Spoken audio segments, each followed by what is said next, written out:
મિત્રો હેલ્ધી અને ટેસ્ટી પાકા કેળાનું શાક બનાવું છું। વઘાર કરી લઈએ। 2 ચમચા તેલ, અડધી ચમચી જીરું, 10 થી 12 કળી લસણની અને સૂકું લાલ મરચું, એક ઘોળ બનાવેલી હળદર, ધાણાજીરું પાવડર અને લાલ મરચું પાવડર એનો એક ઘોળ બનાવી લીધો છે।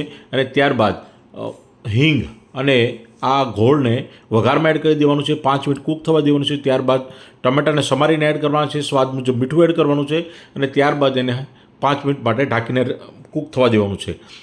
પાકા કેળાને સુધારીશું। છાલવાળા કેળાને આપણે સમારી લેવાના છે। ત્યારબાદ આ વઘારમાં એડ કરી દેવાના છે અને ફરી એને 5 મિનિટ માટે કૂક થવા દેવાનું છે। ત્યારબાદ થોડું પાણી એડ કરીને ફરી એને 10 મિનિટ માટે કૂક થવા દેવાનું છે।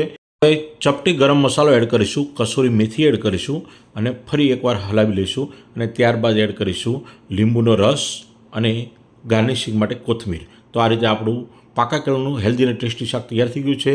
પૂરો વિડીયો જોવા માટે અમરીશ ફૂડ વર્લ્ડને સબસ્ક્રાઈબ કરો। જય હિન્દ, જય જય ગરવી ગુજરાત।